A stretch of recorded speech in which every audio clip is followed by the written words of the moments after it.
taking you home for the night. Not looking for love, I'm just looking for a vibe. And it seems like, baby, you are just my type. Got your hands up on my hips when we grindin'. They can stop and stare, but I ain't worried about a thing. If you wanna get away to just unwind, got a place that we can go for sure.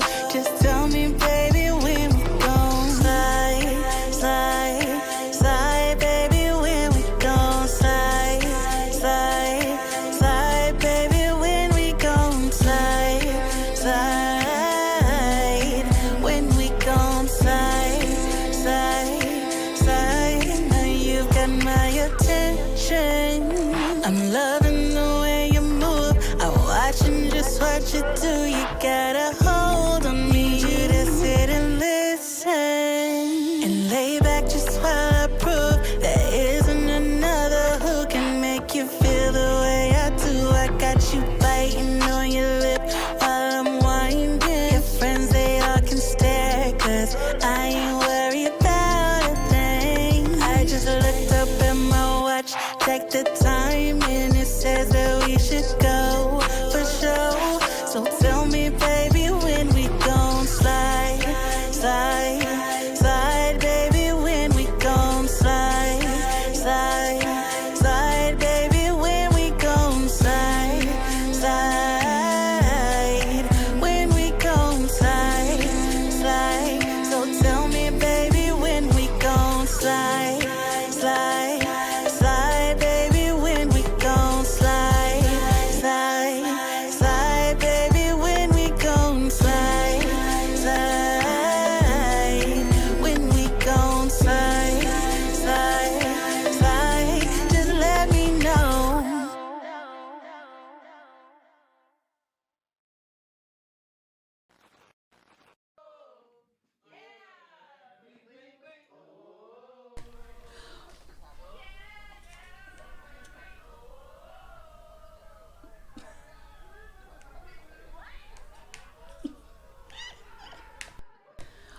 All right, y'all. What's up? What's up? What's up? Happy Friday.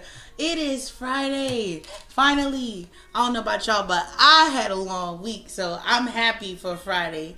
I'm absolutely, positively happy to be here.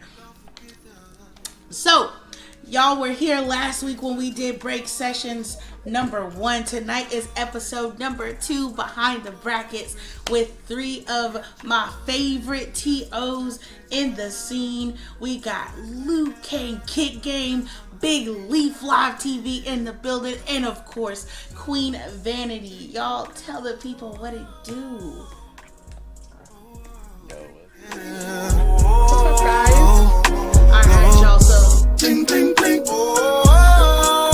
before we get started, I see you in the building. You already know we outside. What's goody? We got Madison. Baby girl make her own money, clean it up like laundry, and she the shit, no cologne. Let's turn this YouTube music down because that's like super loud, and I didn't realize that.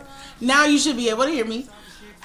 Spark, I'm gonna let them talk, and I want you to tell me if I need to turn anybody up, if I need to turn anybody down. Let's do a quick sound check. Vanity, talk to the people. How do I sound, guys? Yeah, it's Friday. I'm glad it's Friday. I'm off, and it's gonna be a great night. I'm glad to be here. Happy to be here. All right, we hear Vanity good. We hear Vanity good. All right, Leaf, talk to me. Talk to me.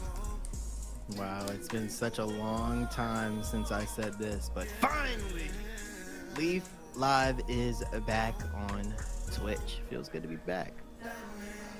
Okay, hold on real quick. Somebody just jumped in and dropped 10. We just started the stream. And we dropping 10 gifted is crazy. What is going on? Happy Friday. I appreciate you. Thank you so much for the 10 gifted. What? Jamaican Queen in the building. 10 gifted is crazy. Y'all got paid today. I appreciate you. Oh my gosh. Okay. And then we got the big homie Hollywood Lou. Talk to him. Let's make sure they can hear you. What is good, everybody? It is Lou Kane Kick Game in the building. Thank you, Jazzy, for having me here. Honored to be a part of this, and shout out to Signal Center for dropping the 10 gifted hands. Hollywood Jazzy now within 5 Man, minutes. listen, don't do that. Don't do that. Don't do that. There's no Hollywood Jazzy. I don't even know what that is. I don't even know what that is. But what's up, chat? Welcome in the building. We starting the stream off with a hype train. We going crazy. So, you guys, these are 3 of my favorite TOs in the FGC. If you've ever seen a great MK tournament, I know you've at least seen these guys. These are some of my favorite to tune into. I be sitting on my phone, supposed to be doing stuff, but I'm not because I'm watching them stream. So before I ever became a TO myself, these are the people that I looked at, that I looked up to.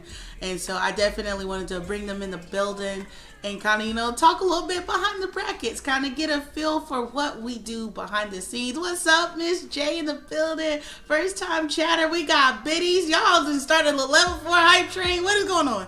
What is going on? This is not what I was expecting today. Okay, we're off to a great start. My face is turning red. My cheeks hurt. All right. Keep going. Keep going. Let's get it. All right, so let's go ahead and get started. Let's go ahead and talk to the people. Y'all, I know y'all have been in the building. Y'all have seen MK tournaments before. So we're going to ask the homies some questions. Not vanity with the gifted too. Bro.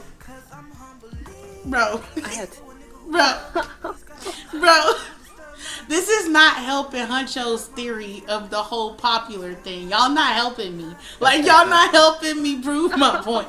All right, so we're going to start out easy. What was the moment that made you say, you know what? I want to host a tournament. I want to host tournaments. And either of you can start. Vanny, go ahead. Okay. All right. Okay. All right. I think it was maybe like beginning of the pandemic, and everybody was at home a lot more, and we had events kind of like so yeah, it doesn't do events anymore, but so way back in the day, MK11, Our World TV, he was kind of like how Rips is. He would do events like they'd be weekly, but then sometimes he would have like a series. So he would do it, I think, like 4 times a week. But I was actually really cool and close with Hot Rod. He was the event runner. And once I saw him have so much success and have fun with it, and Slayer, I got close to Slayer as well. Once I saw streamers just be able to throw a bracket, get players, and, the chat would donate or they put money towards, their events, I felt more comfortable in myself that, hey, maybe I can actually do an event. And then we started Denny Night, which was only a cough at the time. You do like a 8-man, or actually I think it was like a 7-man cough, 6-man cough. And that wasn't like a traditional tournament, but once we got people, the community saying that it was really fun, that they like to watch it, I felt more comfortable in actually running events and tournaments more consistently after that. Nice. All right. What about Leaf Lou? Which one of you want to go first? Ooh, I think you should go, big dog. It's all good. So it wasn't something that I initially planned to do. I got into the fighting game community as a competitor long time ago. I don't know if I want to share that. They're gonna be calling me Listen. I ended up joining my first team for NK, Resurrection Esports. Shout out Rez, man. And they were hosting events, but one of the commentators that they had dropped out, and they asked me if I wanted to fill in. and I said yes. And I was on comms with the big homie Huncho, who normally helps out Jazzy with her events as well if Jeezy's not around. And we just had really good synergy, and I had more fun than I normally anticipated with doing those events. And from there, I just decided to host my own.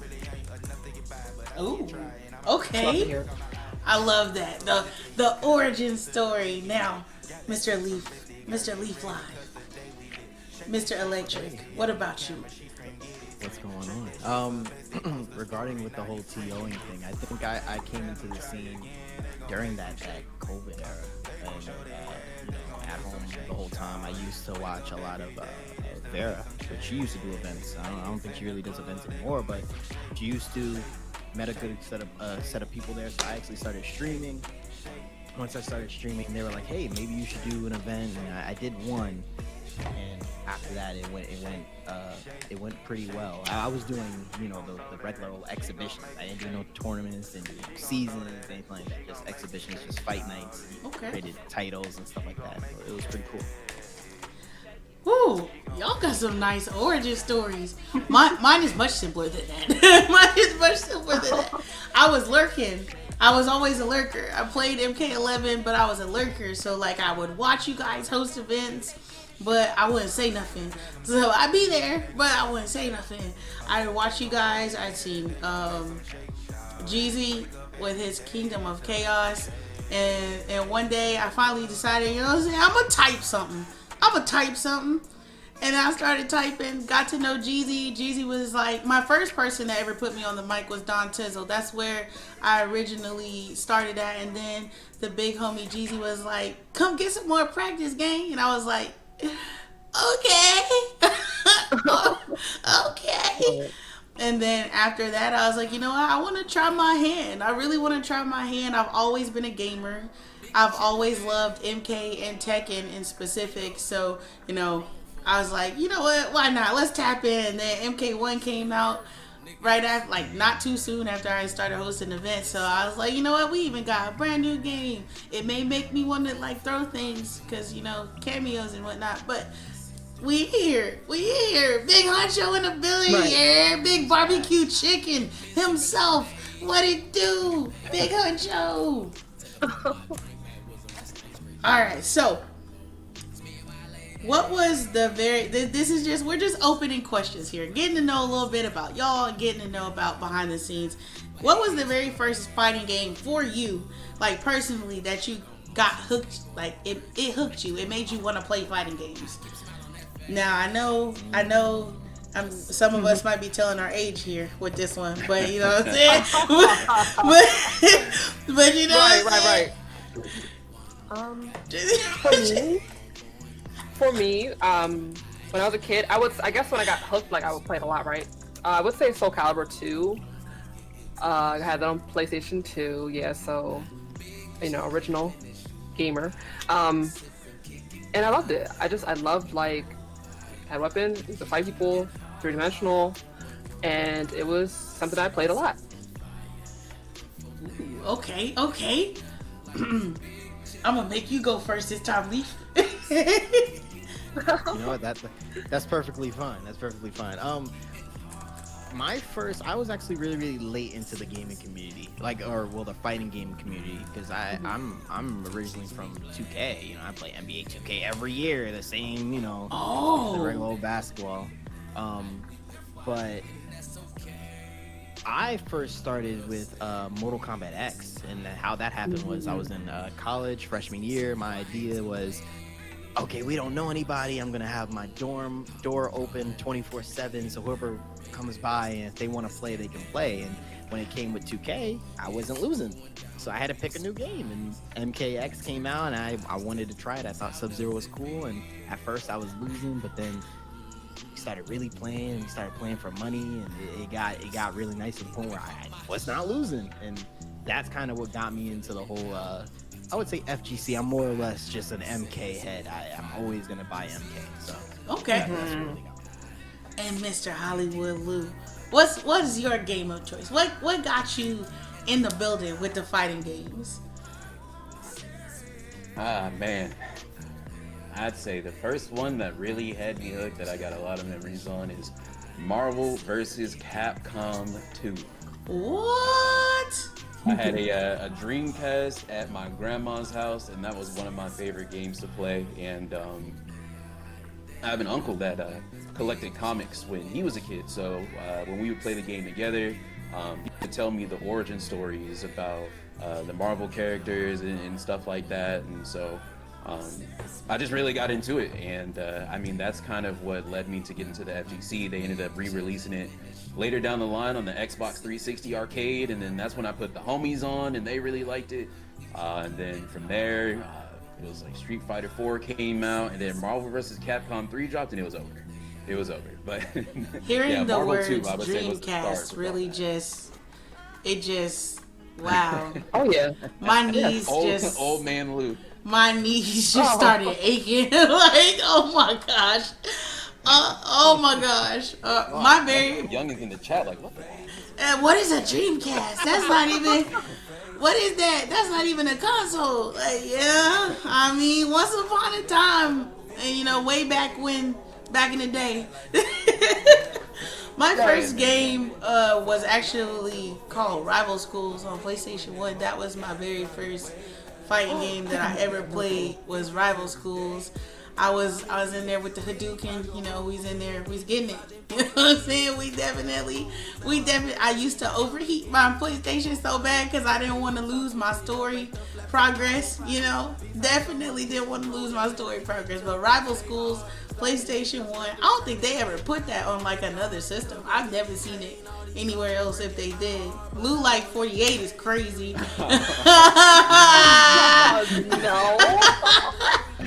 What the hell? Oh my gosh. So we had some light questions, just something to start off on. Now we're gonna really kind of go into the behind the scenes of like what we do.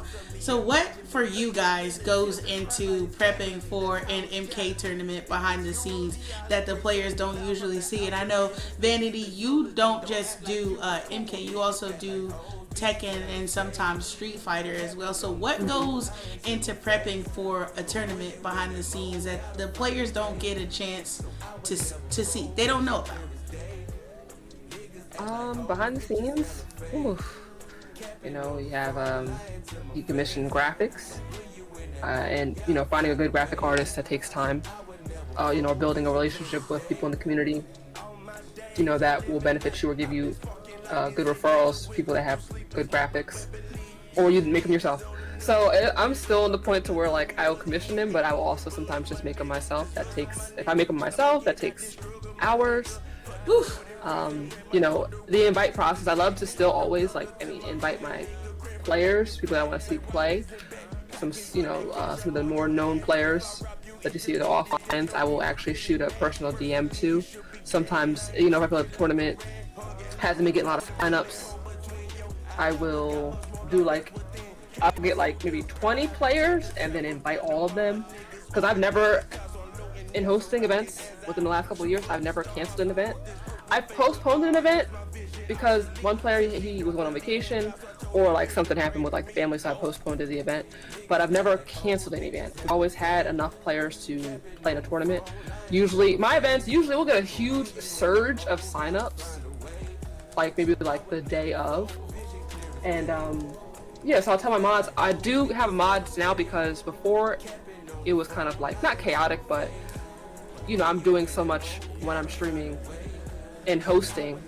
The mods do take some pressure off because the players don't see it, but if I have a mod, I'm TOing, looking in Discord, running a stream, commentating, it's just so much, sometimes. So it's a lot. I appreciate the other TOs that they compete as well, because if they do the same thing I do, so say they commentate and they host at the same time, or they're in a Discord checking on whatever's going on, they understand that, okay, she's going through all this stuff, I do it too. So they kind of if stream is held up, whether it be a minute or 5 minutes, they're understanding, because it is a lot. And sometimes most players understand that.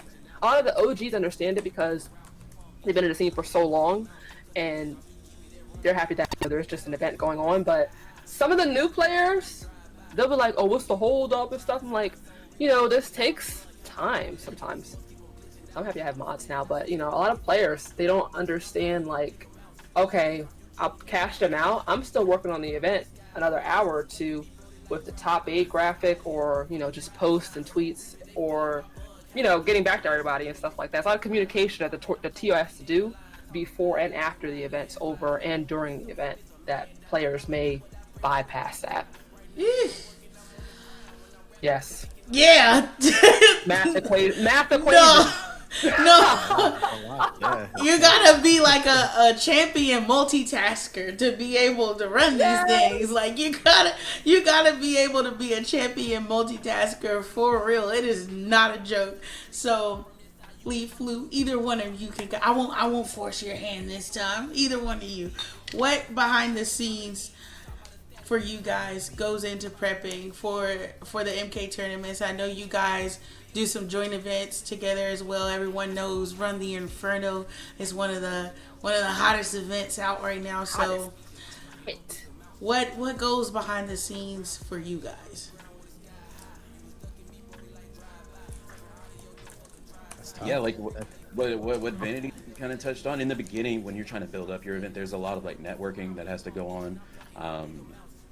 You got to find a designer to work with so that your event stands out, even with just the flyers that you're posting. So it makes it appealing for people who want to join, and then the production value, setting all that up in OBS, and then once you get established, with our event Run the Inferno, it's a season. So we have 16 qualifiers that people got to do, and night after night you might get a lot of the same people that sign up. So even with that, behind the scenes, I would keep a spreadsheet every single season to help make sure that people weren't fighting the same person that they fought in the previous event. At least in the beginning. I can only do so much, right? Right, there's 16. There's 16 qualifiers. This is a lot. Yeah. It might be, some of the same people that make it to a top 8 at that point. You know what it is? All right, it's going to be, so-and-so might have already fought so-and-so earlier in the season. It is what it is. So I would have a list of all these names of like, all right, throughout the season, they fought so-and-so this amount of times. They won this amount of times, and I would try to keep track to help keep it engaging for the competitors. I don't know if I really advertised that that I was doing that, but hopefully it made a good experience for them, because I would see people that are like, yeah, I just fought this person the last time, or there's several events going on for the MK community, so maybe they ran into that competitor in another event, and again, there's only so much I could do, but I felt like it made a huge difference with Run the Inferno to make it where you're more excited to compete there, because at least for those first 2 fights, you're going against somebody that you haven't fought before in that season. That's nice. That's actually nice. That's really nice, because it's a lot of work. That's dedication, because taking the time to make sure that the competitors don't necessarily have to fight the same person again is hard, especially in the FGC where you get a lot of, like you said, repetitive competitors. So to be able to at least attempt to keep up with that, what's that the kids do with their fingers these days? Yeah, this right here. Yeah, there's the little clock that T little clap. I commend you, because spreadsheet is crazy. That's a lot. What about you, Leaf? I know that you guys work together, so I know a lot of it is what he touched on, but is there anything else you would say that goes into the behind the scenes prep for holding an event? Absolutely. I think Lou definitely said a good part, because we kind of have it in half, right? He does one part, I do the other, and if I could break it down, before we start any type of event or season, me and Lou always go to, you know, our VC or group chat, and we're trying to get some type of ideas on what we should do. And, you know, he'll give me an idea or I'll give him an idea. And what I really like about it is that we're not yes men for each other. We'll always say, nah, that's garbage.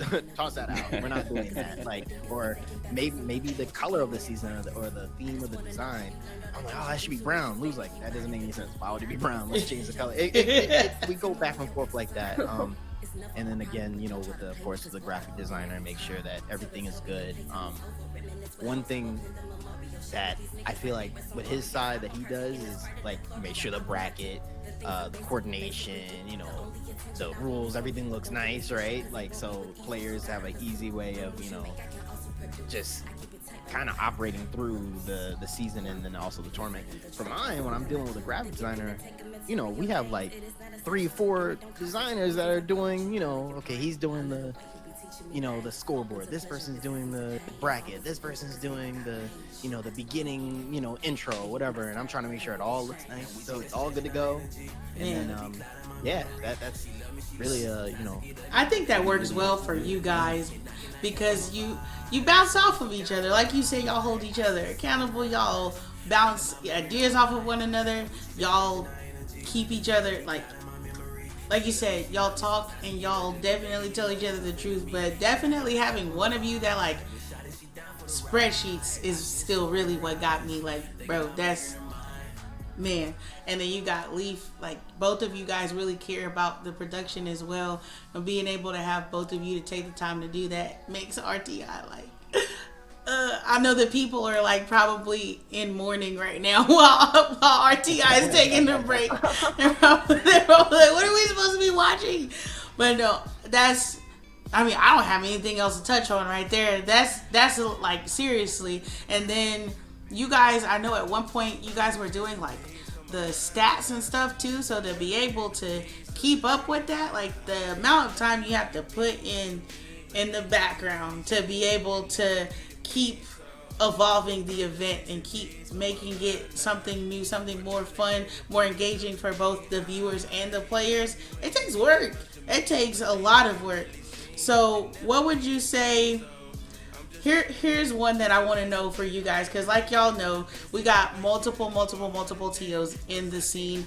And so when you've got a bunch of people running events and, you know, multiple people running them during similar time slots, how would you say you balance like rules, time, player expectations, and all of that at one time to be able to make your event run smooth? Like, how do you feel like you guys balance that, or what are some things that you guys do to balance that?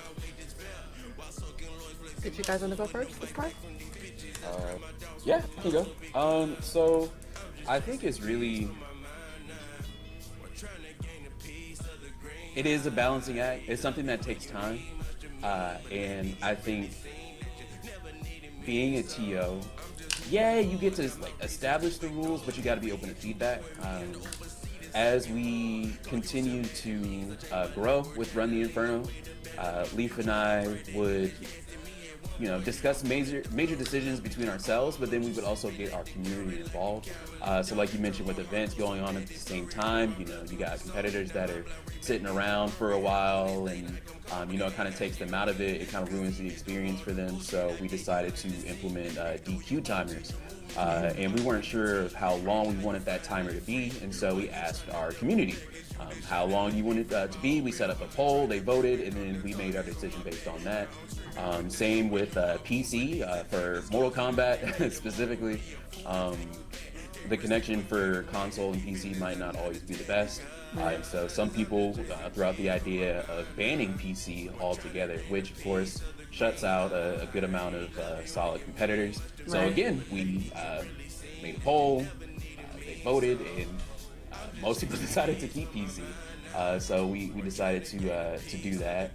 But yeah, I think sometimes you can try things out when it comes to the formatting, and then you'll get feedback. Like we we did a 2v2 event. We had our own rules that we set up, and it was double elimination, and that event lasted like 5 hours, 5-6 hours, and the competitors were very vocal. It was like, do not ever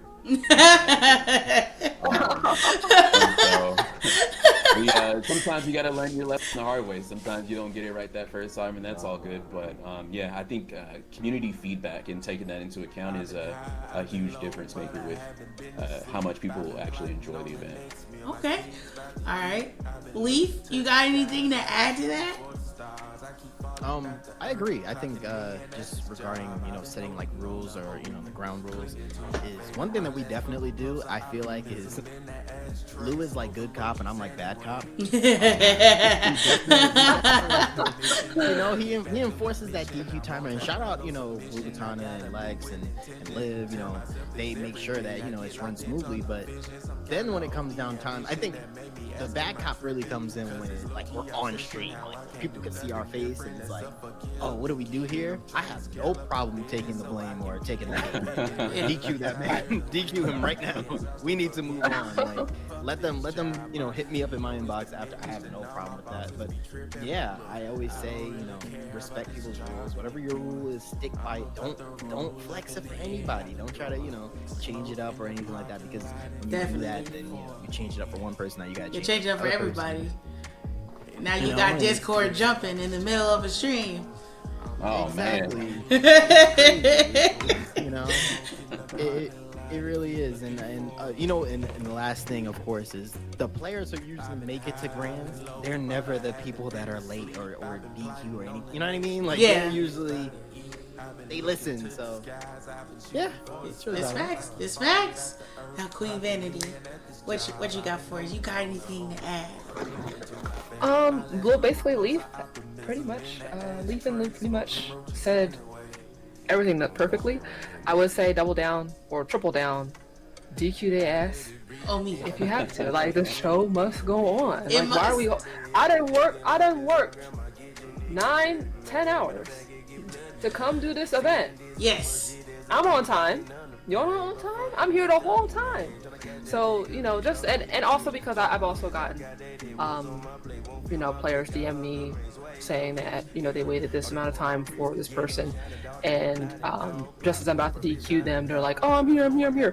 So I do apologize to them, of course. And I, like he said, taking on feedback as well and criticism, because we aren't perfect. I've DQ'd teammates. Yeah. Top playing teammates, I have DQ'd them because I don't, I'm not biased. I'm not gonna hold up my stream or the players, the community for anyone, and they know that. So, I would say that, and then definitely stick to your rules. Don't let anyone come in, any player come in and try to tell you how to run your stream or how to run your event. They're not running the event. They signed up, and they didn't put no money towards this prize pool. So you know what I'm saying? Like I was really nice in the beginning. Same. I guess because that's how I naturally am. But there's times like where I've had to. We had DQ somebody for being rude to Wolf Princess, one of my mods. Oh, yeah, what are you being rude? What are you being rude for? So I think that whatever they said, like with the rules and having those, I like the good cop, bad cop thing too. Usually my chat or my mods are the ones that are like DQ their ass, like they're just ready.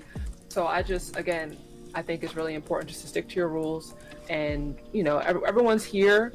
And then they have to respect the TO's time and the other players' time. And that's a fact. I mean, I started off really nice. Y'all know that I was nice, Nurse Jazzy. And then again, a lot of the people you see here are the people that definitely gave me tips, tricks, mentoring, all of that as I was learning my ropes and going through the motions. And the biggest thing was definitely for me that helped my events run smoother was enforcing my rules, standing 10 toes on them, and definitely the DQs. Like the event we just had, me and Huncho with the 2v2, like I sang a song. You got 2 minutes. This song gonna last 2 minutes. I gave him a whole DQ song on the stream, and you still gotta go. Like, it's not because we don't like y'all cool peoples, but right. It's not fair for somebody to be big. They're here and they got a big chill for 20 minutes. Now that delays the bracket, and you know what I'm saying, Now everybody got to suffer because one person decided to play 30 million brackets and take forever. So, I agree with everything that you guys said because we not doing 5-hour streams. We just not doing that. We're not doing that. We're not doing that. So knowing everything that we do to make everything flow smooth, what would you say is one of the wildest things you've ever had to do, like mid-tournament, or had to deal with mid-tournament? Like, what would you say? I don't got no crazy stories. It's normal crazy people stuff. But what would you guys say, if y'all have anything, is the wildest thing you've had to deal with mid-tournament? Oh, man. It's wild.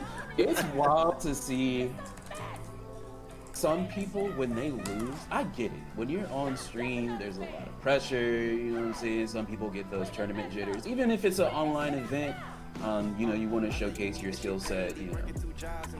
But some people, when they lose, they will get in that chat and talk crazy. Yes. And I think that's probably some of the wildest stuff that I've seen is the way people will let this game tilt them after an L, and they'll just be going at it. Like, we're already like 3 fights on. Like, we've moved past it, but they are still going at it, talking about doing $5,000 money matches and all this stuff.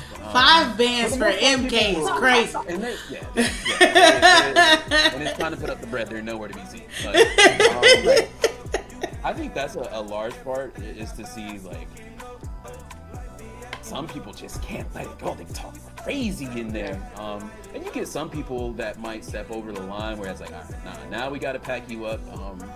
Fortunately, I would say that's like very like few and far between with Run the Inferno's history. Even before that, when Leaf and I were doing separate events. But yeah, I mean, other people in the chat love it. They love to see the smack talk. They love a good beat set. So, unless it gets too crazy, we usually just let it rock. Love a good beef set when they run it. Like, they don't run beef sets no more. They don't run beef sets. They just type a lot. We don't ever actually get the set. Yes. What happened to the game I love? You know what I'm saying? Right. When the beef sets were everything. Like, I used to love, like, the beef sets. Even if, I know some people would run beef sets if they had time, like, after the stream. Like, I've seen Wushi do it. But most of the time they would set up beef sets on like a different day. The beef sets used to go crazy good first to 10. It's, you know what I'm saying? I don't think they do that no more. I ain't seen one of those in like forever. Do they do that anymore in NA? Do we do that? We still do those? It's a lost art. Because the thing is, they want to do money matches, but then they don't want to put up their own money. Like, that's crazy. So who's gonna put it up? Who gonna put it up? You can't. What about you, Vanity? What's one of the wildest things you've seen during one of your events or had to deal with? So our first Tekken event, and like, what Lou's talked about, like how people like they'll lose and be, that's normal, right? Mm-hmm. And we'll just like monitor or whatever if it gets too crazy. So our first Tekken event, someone had played Fuado, and Fuado beat them, and they were like so mad because he played Jin. They were so like salty, and it's Jin. They had it's Jin, but like he lost, and then it's like the next set. Me and the commentator, we're talking about the next set, whatever, and they're still in the chat going back and forth, this guy and Fuado. And Fuado's like, like, just chill, whatever. But the guy just kept going, and he had said something crazy to where my mod thing, like my chat mod, had held it and was like, you need to read this before, So I was like, oh, okay, that's crazy as fuck. I'm not going to even send that. One of my petty ass mods that loves drama goes send that shit in the chat and restart the whole argument. Like, it was so crazy. But I've had that happen. We've been mid-tournament. I think me and you, Jazzy, were one of the girls had their boyfriend play in the women's tournament. Oh my god! I felt it. I'm like, first off, I'm gonna look at her fucking character history because I'm not stupid. Bro, was like level 6 at all, playing like a god. Yeah, and still didn't win the tournament. And still lost. Still got anyway, that ass tore up. And didn't get. I had stopped the top 3, right? No, top 2. Yeah, I'm not paying you out. I'm not dumb. But that actually happened to me. I was playing in a tournament, MK11 days, where actually the one that I can't even call it a chick. The catfisher had their boyfriend. So not only are you not a woman, but you're a guy, and then you tricked the guy that you're dating, right? Because it's during the pandemic, and you're having him play for you in a woman's event. That shit happened, and then we had a situation where someone was being very transphobic or saying gay slurs in our LGBTQ event, and I'm like, what the hell? So I guess it's like I've been around for a minute that we just had a lot of crazy characters, but usually it's not like that. But you know, we've had some stuff happen. That's the craziest I can think of. I can't think of anything else. Whew. And listen, at least those instances are like few and far in between. Like this doesn't happen like every week. I promise. Right. It's like not, it doesn't like happen. once in a blue moon, or like the guy that I was actually streaming, and the guy was being rude to Wolf in chat and in Discord, and we banned that fucker in chat, and then I DQ'd his ass in the tournament. I'm like, what the hell is wrong with you? I love that so much. Banning people and timing them out and removing them from brackets from being rude to my coordinators will always be a staple. You gotta go. Because why is you talking crazy to the person running the bracket like that? It's video games, y'all. I'm glad that y'all are good at the video games and y'all are participating in the entertainment, but it'll never be deep enough to be disrespecting my team. Ever. Right. What about you, Lee? What's one of your craziest moments? Oh man, I know during the whole lifespan of running from, there's been a couple things. I know, of course, people, like when we're in the Discord, and of course they're trying to get games. You got some people, of course, I think Vinny just wanted being just rude to like mods or like the coordinators. So, you know, that's it. You know, sometimes we kick them usually out. Even if they get kicked out, I'll find a way to ban them.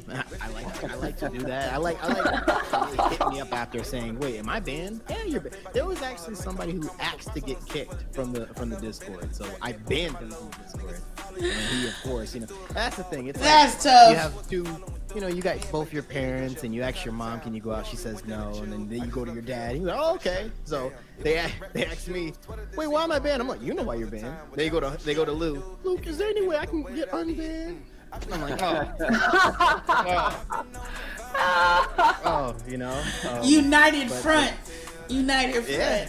We love it. I think the most crazy or outlandish, and of course we had to bring this up, was the double DQ. Oh my god! This is like good cop, bad cop. Because I was like, you know what? I'm gonna just let it rock. Go ahead.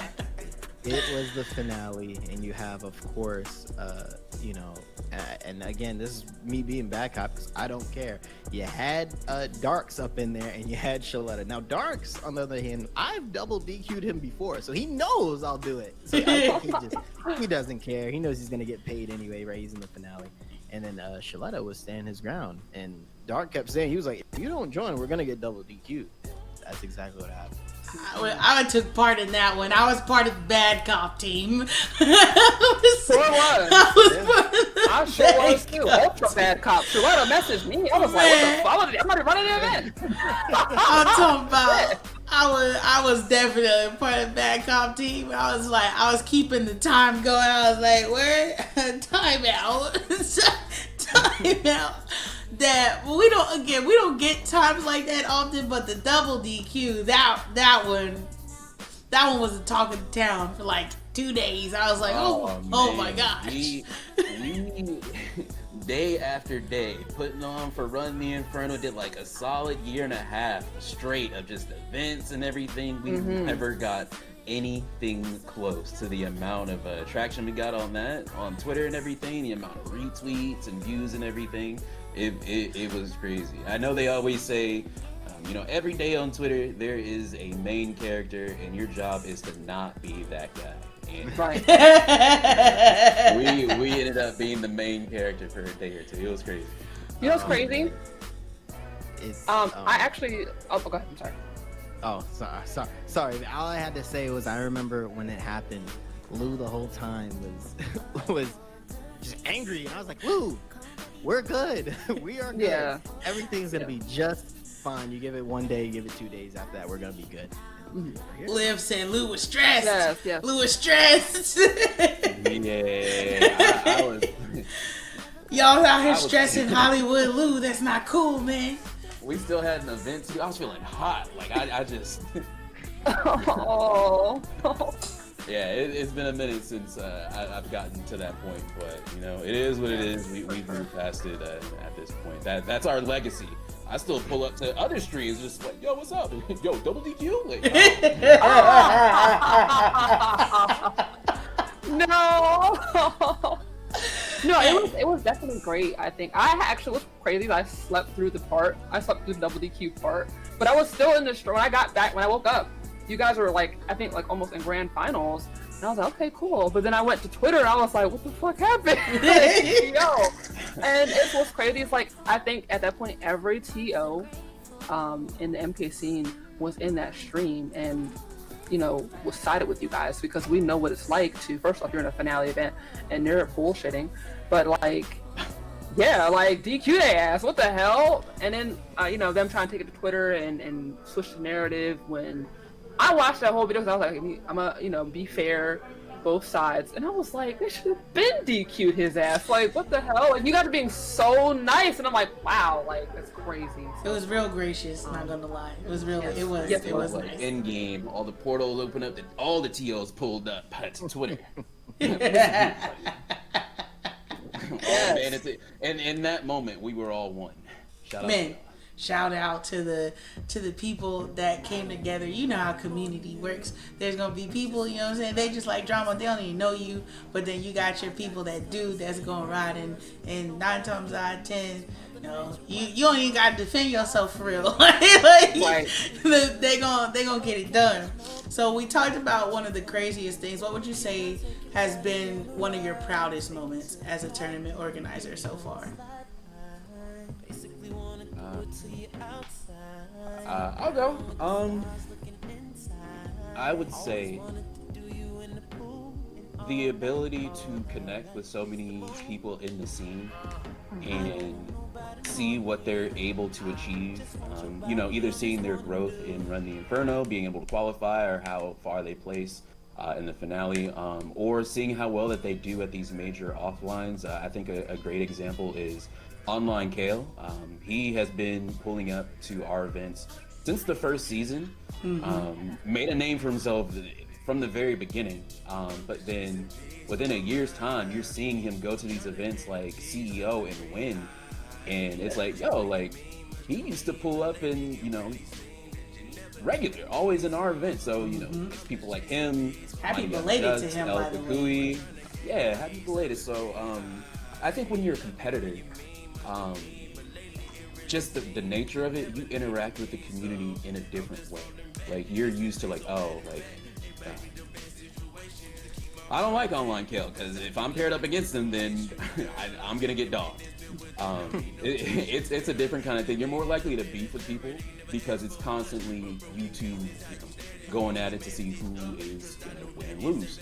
But when you're a TO, you don't have to worry about that. Whoever wins, and you're just there to like commentate and add entertainment value to the matches. So, just seeing people like Kale, Unjust, everybody do their things at these offlines, and people Run the Inferno jerseys when they go to these offlines. I think they do. I've never interacted with the community in that way, and it's a cool thing to see. All right, what about you, Lee? What you got? So, and this is definitely my number one, is not this part, but when basically there was a point in time, and me and Lou talked before streaming or after streaming, I think this was about the time that we were about to go for a partner for me, and I told him, I was like, I really don't think we could do this. Like, I'm very busy, you know, got my daughter just has arrived, you know, and I'm a dad now and stuff like that. But Lou told me, he said, "No, we're gonna get you partnered." And I was like, all right. And we went and did what we had to do, and then I ended up getting partnered. But the part that I'm most proud about is the stream after, because it was like a season, got partner, and then the next season was on Lou's stream. Lou streams, and he might have had like an average of, let's say, like 70 viewers or something like that. He was 5 away from over 75, and he said, "Man, I don't know if I could do it. Like, I don't know if I want to do the grind." And the proudest moment I had was, now it's time for me to pay it forward. I said, "Nah, Lou, you gonna get this partner too." And then we did the season, and then he got partner too, and it was like back to back, and that to me just felt just amazing, because it was like, you know, he didn't give up on me, I'm not gonna give up on you. We pushed each other, and then we locked in. Yeah. To add to the context though is we used to alternate weeks with Run the Inferno. We would each do like 2 or 3 events a week, but then we realized like neither one of us is going to get partnered that way, and so we just had that conversation that it would just have to be one channel, and we'll just do it that way. You know, just go for that grind, and yeah, that's when I told him, like, I feel like you are better suited for this. If there's anybody that needs to be partnered between the two of us, it should be you. So we'll just keep doing what we're doing. We'll just do it all on your channel, and you'll get there. And it happened. I'm not gonna lie. When y'all got partner, when both of y'all got partner, and just seeing you guys type in my chat for the first time with the purple check mark, I was turned up. I was like, yeah, let's go.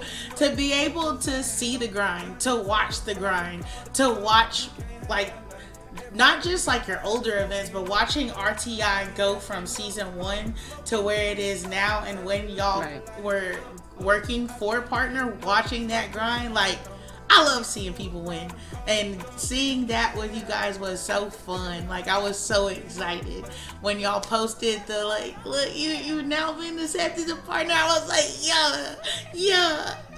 I was really excited. Thank you. What about you, Miss Vanity? What was one of your proudest moments? So I don't know if this was my first big tournament, but we had did it. It was my first all women's tournament that we did, and might be my first tournament, but we had, I think it was a top 16, and the prize pool was like $200, and yeah, we had got somehow within the duration of the stream, the community donated up to, I think it was like $800. So we had a $1,000 prize pool for the ladies, and I was just so like, I can't explain like how I felt. I was like, oh my god,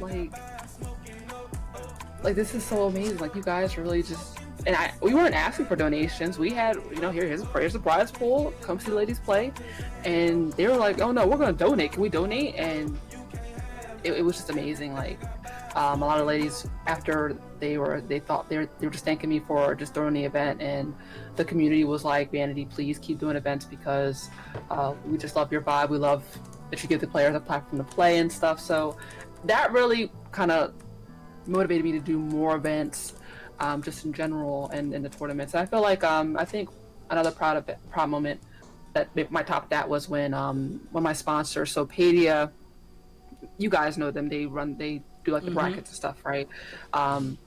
They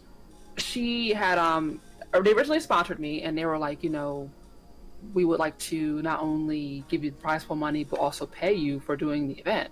And I was like, oh, I mean, you know, I'm just used to like, hey, we'll put a bracket on, let's do it. You know, I do it for fun. Like, most of us aren't used to receiving payment or getting paid as if like it's a job, basically. So she was like, yeah, you deserve to get paid for putting the hours and time, and how much do you feel that we should pay you? They were actually new to the scene at this time point, but they paid me, gave us $500 for the prize pool, and they paid Baylina for her commentary, and then gave us mods too, to pay the mods as well. But I actually spoke with them again. They reached out, them and Saki, and they were like, you motivate us a lot with your events and stuff. So they sponsored me again, and I just for like a big company like that to tell me that I motivate them was just I don't know, it just felt really good, and that I can't always be consistent because of my job and stuff, but people are always watching. That's what I always think. People are always watching, and I always have fun, and hard work does pay off. To speak on like Lou and Leaf's partner, that was really amazing to see after people saying that this game was dead. This is a dead game. People saying that, why are you even streaming MK? This game is dead. And then you guys just went and both got partnered like it was effortless, so it just proves people wrong that as long as we have our community and, we just put in that work, that our hard work will always pay off. Yeah. Absolutely. Appreciate I love that. Yeah. And to you as well, with all the constant tournaments, everything like that. As we were saying, or really all throughout tonight, or all TOs, that constant grind. The grind don't stop. The grind never stops.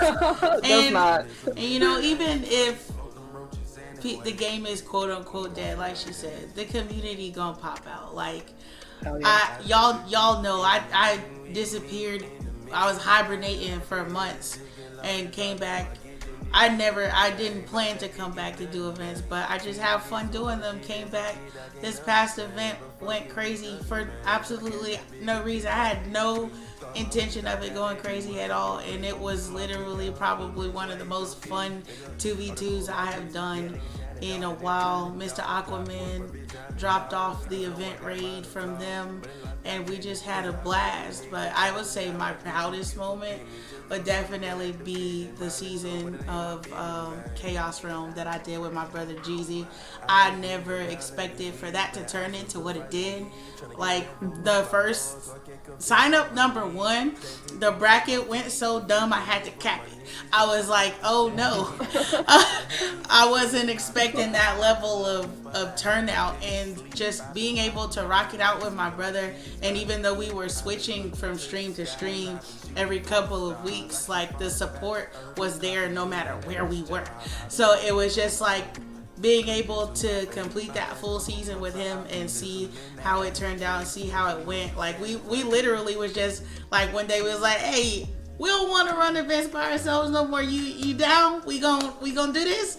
And then Chaos Realm was born. So that's probably my proudest moment, was that entire season. Maybe one day we'll bring it back, but as long as I'm having fun, we in the building with it. I'm gonna laugh, I'm gonna kiki, get my 5 chuckles. Sometimes I forget I'm commentating.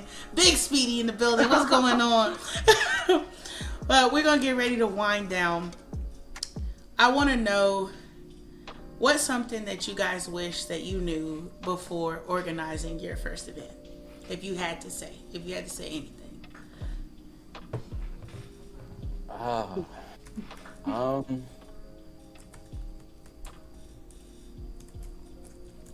It takes time, and you have to love the process. Yes. You have to be committed to that.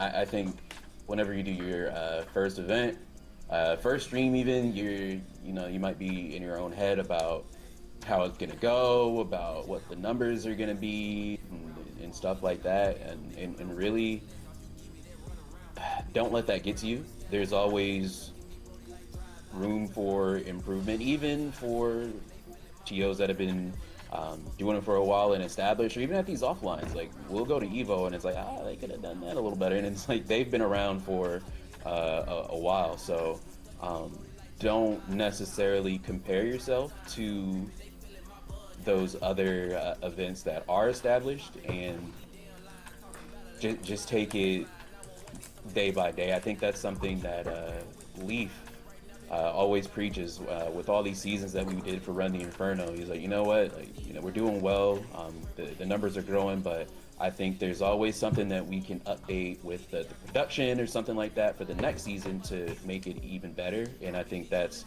a good mindset to have. You're not going to have the perfect stream starting out, and so if you're going into it with that mindset, I think you're going to be better off in the long run. Oh, man. I don't have nothing to say. I got nothing to say. Leave Vanity. What y'all got?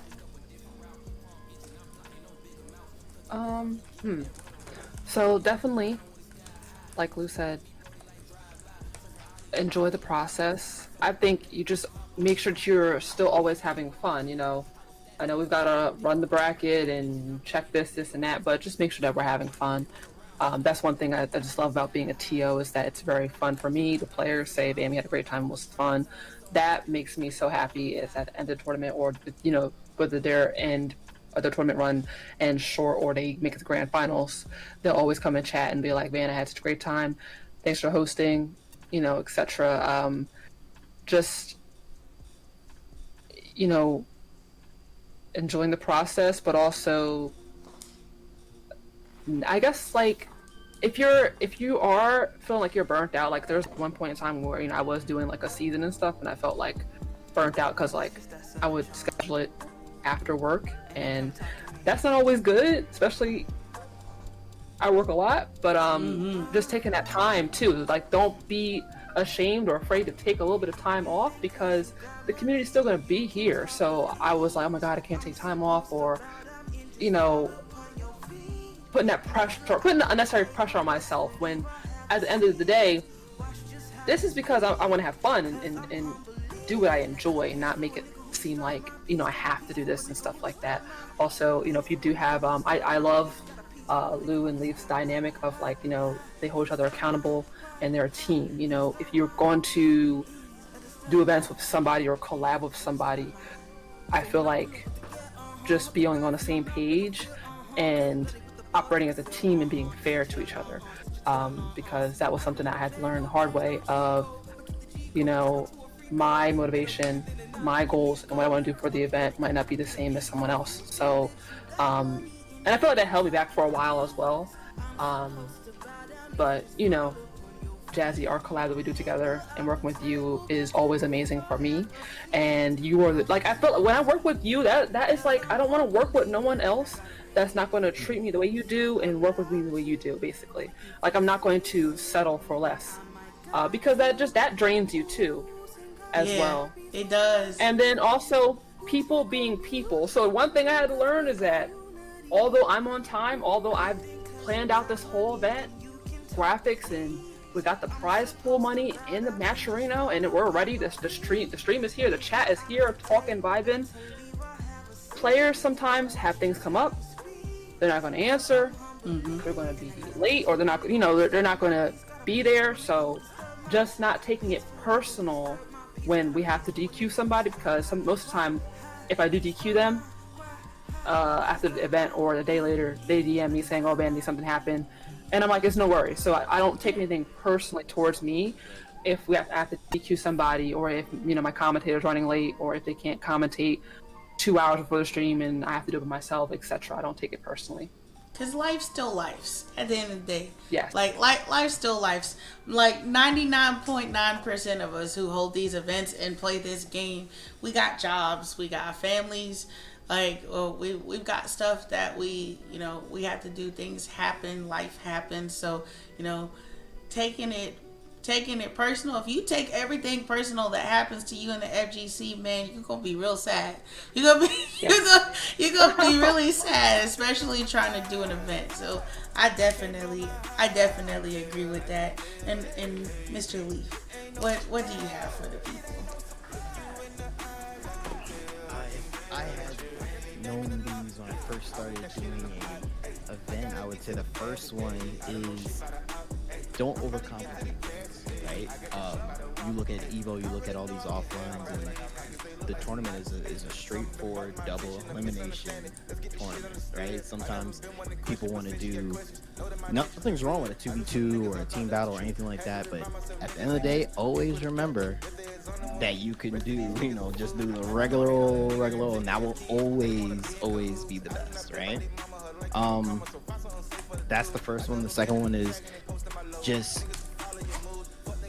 don't get comfortable, right? There's times where a lot of times people, you know, they're doing events or they're doing the tournaments, and your stream might be popping, and this, that, and the other, and you get to the point where like, you know, you might get in your own head and think like, my tournament's the best, or it's so up there, I'm good, I'm comfortable with these views right here. Like, no, there's more views you can get, there's more higher numbers you can get, and if you start getting comfortable, there's another event or a TO that is slowly getting better, and you don't want them to take your spot. So always keep the grind, keep going, do what you got to do. And I think the last one is just to stay true to yourself, and that just goes back with the DQs, that goes back with your rules, that goes back with how you treat people, however you want to do your event, because at the end of the day, it's your event. So if you want to be on there and have your type of commentary, like my commentary will never be like Lou's, and Lou's will never be like mine. If you notice his is, he'll analyze the game. You know, he'll analyze the game. He'll say what it is. If you really listen to me on commentary, I'm really not talking about the game. Like, I'm really not. You know? That's me. That's me all day. You know? I'm yapping. You know? Professional yapping. Absolutely. It's just one of those that I just can't. Sometimes I can. There might be times you might hear me, you know, break down a play or whatever, but I'm not breaking down a whole stream for 3 hours. I'm sorry. You probably get like 10 minutes out of me, you know, but that's what makes us, you know, it works. So I think those are my three. Yeah. Okay. Well, I mean, the way y'all answered that, like, completely answered one of my last two questions. So we're just gonna get into the last question, and as we wrap it up. So, what is one thing, just for you guys, to the players and to the people, you know, watching? It could be more than one thing, you know, when it comes to the viewers or dealing with the players. What's one thing that you wish people would like respect more when it comes to what we do? I know we talked about a lot of things earlier as it pertains to, you know, like DQs and all of that stuff, but if you had to say something that you wish that people would respect, knowing everything that we do behind the scenes to make these things happen for the people, what would it be for you guys?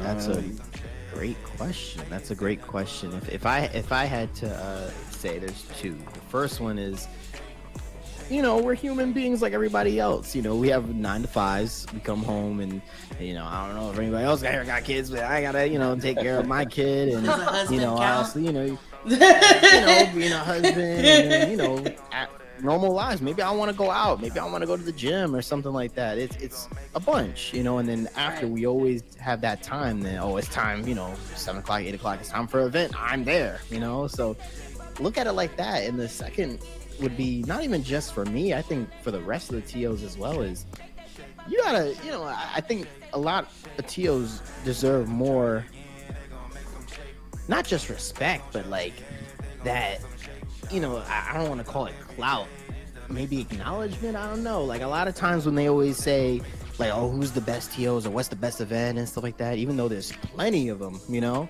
And one of them that I think, I don't know who brought him up, was Don Tizzle. Don Tizzle, for example, he's been in the game for a long time. Yeah, long time, right? Constantly putting up events, constantly putting up money and stuff like that, to the point where it's like, listen, man.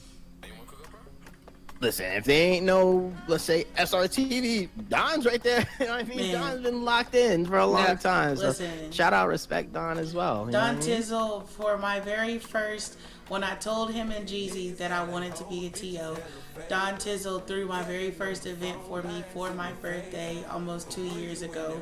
And all I had was a PlayStation. He fully ran the bracket. He helped me get the sign-ups. Like, I didn't know Just Nasty, and I didn't know, like, I knew them, but, like, I didn't have no connection. He really, you know,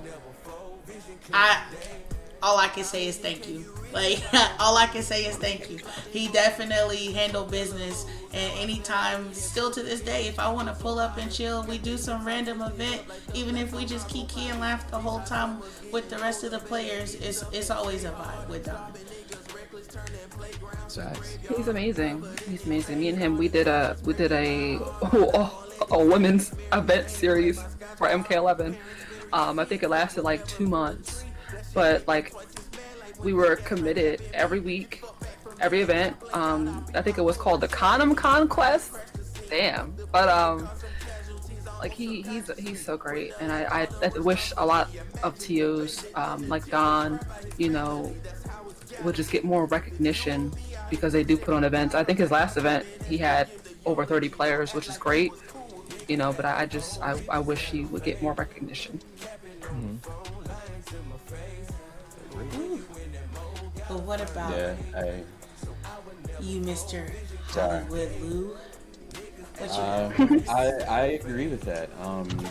You know, with the MK scene, you know, we look at what happened with MK11 and COVID and everything, and Leaf will say it all the time that MK, like the community, is going strong the way that it is because of online events. There was so many events. I mean, even with MK1 as well, any day of the week, you got at least one online event going, and it's doing numbers. So there's a lot of work that goes into that, like we mentioned at the beginning of tonight's stream. And like Leaf was saying, just understanding that we're people as well, and that it's an online event.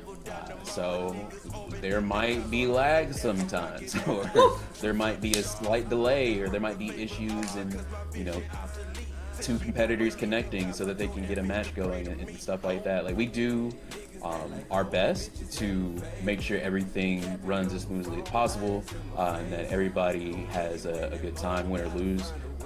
And some nights you might not necessarily have that. There might be some stuff going on that's outside of our control, but we do the best that we can, especially if we have the stream going on as well. We want to make sure that we maintain viewership, keep people entertained, keep the matches going, and that you know, if something doesn't necessarily go your way, it's not like we're out to get you. It's just sometimes it's just the nature of the beast with online events, or it's just, you know, part of being human. We make mistakes, but you know, work with us and we'll work with you. As long as that line of communication is there, then, you know, we can do our best to try to make sure you're happy. I love that. And Miss Vanity, you want to close it out for us? What is one thing, or a couple things, whatever works for you, that you wish that people would, you know, respect a little bit, but more about us and what we do? Just respect our time. Like Leaf said, you know, we have lives. We have got 9 to 5s, and you know, so like if the servers are being laggy as hell tonight, yeah, we have to accommodate for that. And you know, just understand that where I will try to do the best I can to make sure the event runs smoothly, but you know, just be here, like, you know, be present, and so that things aren't held up. Because you know, I'm gonna have to go to work that next morning. If the tournament starts at 8 and then it's like, you know, 12 a.m. going past 12 a.m. You know, I'm gonna do what I have to do, but just respect my time and respect the other players' time that are here, not only in Discord, but also in chat, and that, you know, are waiting for you. I hate when I see someone that's waiting on their opponent because they're double bracketing. You know, just have that respect. I remember I had it was by accident. I had signed up for 2 tournaments thinking that one was on a different day, but they were on the same day, and I had someone waiting for maybe like 5 minutes, and I felt so bad because they're ready for me, like, and I couldn't even focus on my match because this person is waiting for me to come play them. So I understood like what players feel, either when they're waiting for somebody or you're playing and you have to go play somebody else. Like, I don't like that at all. I would never double bracket, I can't. But you know, just the big thing is just to respect the TO's time, and we are human indeed. So like, if I do make a mistake, just be respectful to give back, you know, any criticism. Don't tell me how to run my event or what I should be doing. Most of the times people take the fact that I'm like a chick running events and that, oh, well, I'm gonna just tell her what she can do. Like, no, the fuck you can't. Thank you. Like that doesn't, like, it's just weird to me. But usually the community be on that. But it's weird to me. Like, one thing I also was like, when I was starting, I was kind of intimidated because like, only the guys are really running events. At one point, it was me and Bear doing events a lot. But to speak about that, Jazzy, I love that you do events. When you first came on the scene and you were like doing them a lot, I love that because I wasn't the only one doing them. So I was like, you have someone else, another woman that's doing events.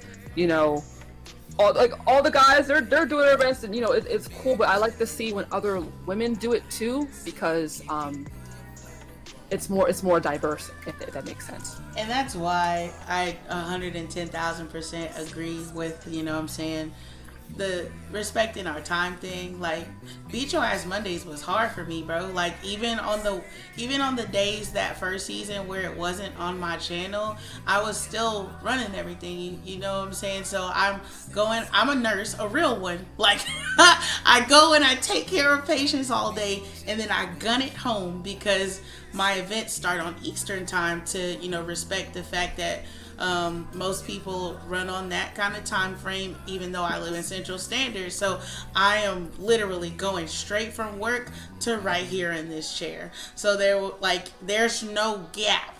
Like, there's literally no gap. I would have to prep stream the night before to make sure that when I got home, we could be able to just go ahead and get that stuff in motion.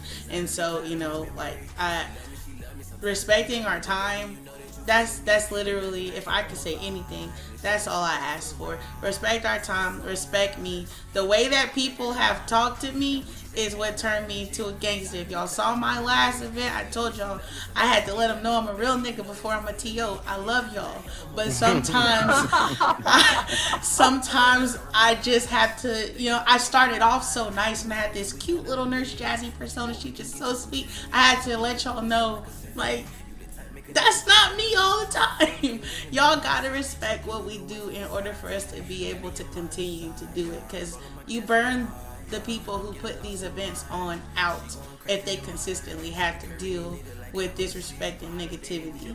So if I can say anything, always just respect the people who run in the event, man. It's not hard. Respect goes a long way in real life and with these events. So I appreciate having my goatiest of goats in the building to come hang out with us tonight. If you guys, well, most of the people here that are like typing, y'all are TOs yourselves or have been on the scene for 50 bazillion years. But to the ones lurking, watching, just kind of taking some information in, don't be afraid to, if you are hosting events, I know some people already are, but they're just intimidated because of all the bigger events that they see. Don't be afraid to reach out. Don't be afraid to network. Don't be afraid to, we're not rude people. Like, you definitely, if you ever need to talk to somebody, ask questions, you want tips, you want tricks, you just looking to kind of feel the vibes out and you need a little help, never hesitate to reach out to people in the community. I promise it's not as mean as it looks on Twitter. Like, I promise it's not as mean as it looks on Twitter. I promise you, I ask Leaf like questions like 3 times a week for an entire season. So, like, just know we are here to be able to help. We love to make sure that, we can give back, because we've been there. We've been there where it was the beginning and we were just getting started, trying to figure it out and find our way. So we're gonna get ready to get up out of here. Of course, I'm gonna post this on YouTube so y'all can watch it back if you were not able to be here tonight.